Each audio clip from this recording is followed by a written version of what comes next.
confidence, and for fear of any treachery, I propose that whoever undertakes this business without success, even though the failure arises only from an error of judgment, shall suffer death."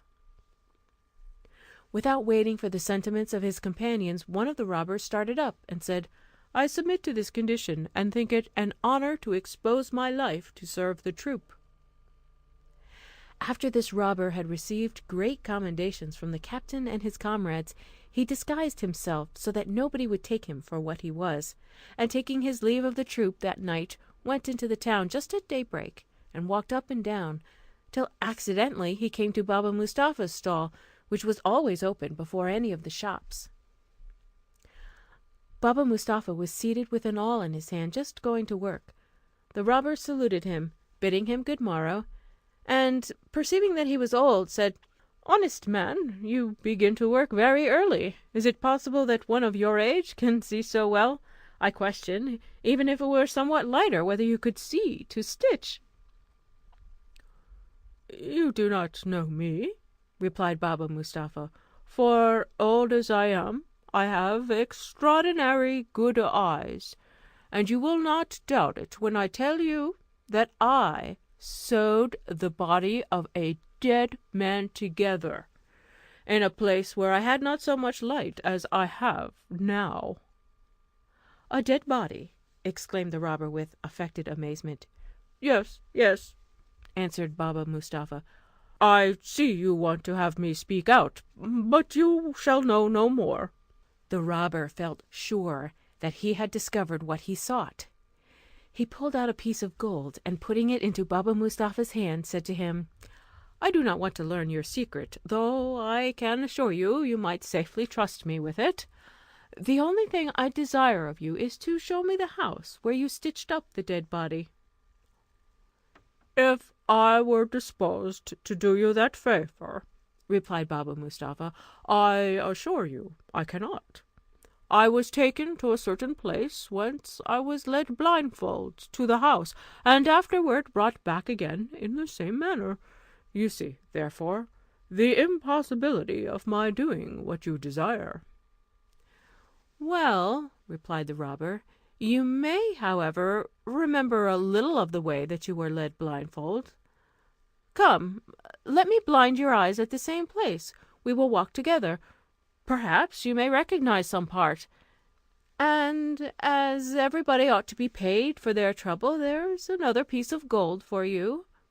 Gratify me in what I ask you." So saying, he put another piece of gold into his hand.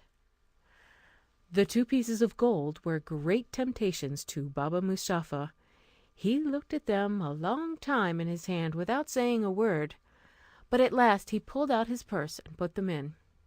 "I cannot promise," said he to the robber, "that I can remember the way exactly, but since you desire, I will try what I can do." At these words Baba Mustapha rose up, to the great joy of the robber, and led him to the place where Morgiana had bound his eyes. "It was here," said Baba Mustapha. "I was blindfolded, and I turned this way." The robber tied his handkerchief over his eyes, and walked by him till he stopped directly at Cassim's house, where Ali Baba then lived. The thief, before he pulled off the band, marked the door with a piece of chalk which he had ready in his hand, and then asked him if he knew whose house that was. To which Baba Mustapha replied that, as he did not live in the neighbourhood, he could not tell.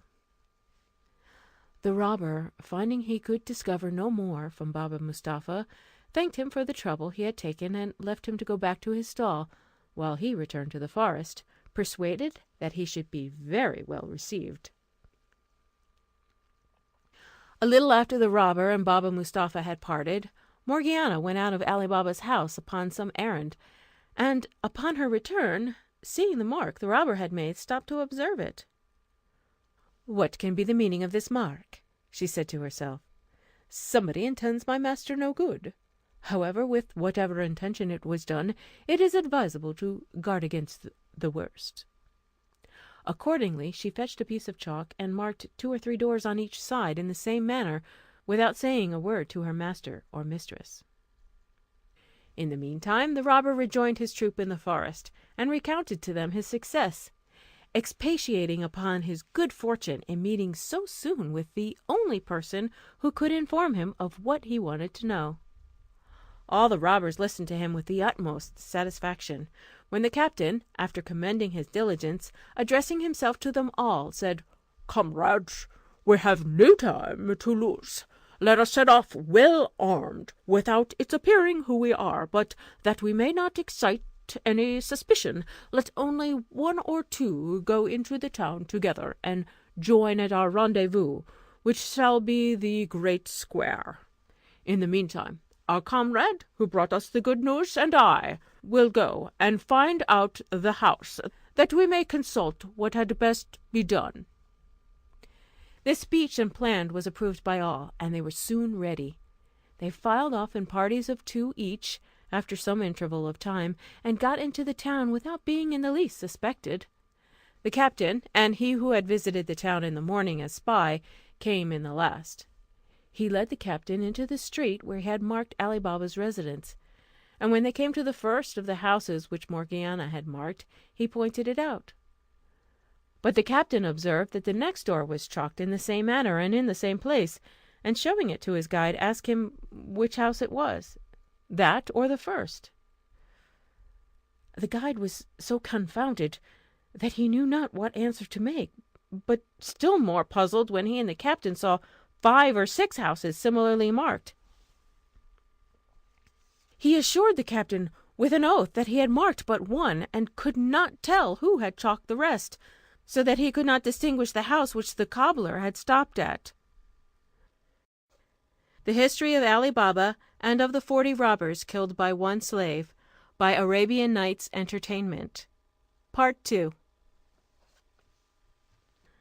The captain, finding that their design had proved abortive, went directly to the place of meeting, and told his troop that they had lost their labour and must return to their cave. He himself set the example, and they all returned as they had come. When the troop was all got together, the captain told them the reason of their returning, and presently the conductor was declared by all worthy of death. He condemned himself, acknowledging that he ought to have taken better precaution, and prepared to receive the stroke from him who was appointed to cut off his head. But as the safety of the troop required the discovery of the second intruder into the cave, another of the gang, who promised himself he should succeed better, presented himself, and his offer being accepted, he went and corrupted Baba Mustapha as the other had done, and being shown the house, marked it in a place more remote from sight with red chalk. Not long after, Morgiana, whose eyes nothing could escape, went out, and seeing the red chalk, and arguing with herself as she had done before, marked the other neighbours' houses in the same place and manner. The robber, at his return to his company, valued himself much on the precaution he had taken, which he looked upon as an infallible way of distinguishing Ali Baba's house from the others, and the captain and all of them thought it must succeed. They conveyed themselves into the town with the same precaution as before, but when the robber and his captain came to the street, they found the same difficulty, at which the captain was enraged, and the robber in as great confusion as his predecessor. Thus the captain and his troop were forced to retire a second time, and much more dissatisfied, while the robber, who had been the author of the mistake, underwent the same punishment, to which he willingly submitted.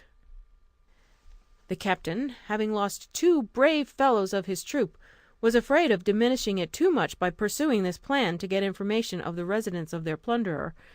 He found by their example that their heads were not so good as their hands on such occasions, and therefore resolved to take upon himself the important commission. Accordingly he went and addressed himself to Baba Mustapha, who did him the same service he had done to the other robbers. He did not set any particular mark on the house, but examined and observed it so carefully, by passing often by it, that it was impossible for him to mistake it.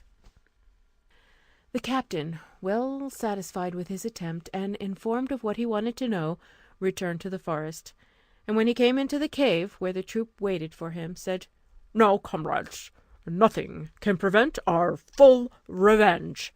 as I am certain of the house, and in my way hither I have thought how to put it into execution. But if any one can form a better expedient, let him communicate it." He then told them his contrivance, and, as they approved of it, ordered them to go into the villages about and buy 19 mules, with 38 large leather jars, one full of oil, and the others empty.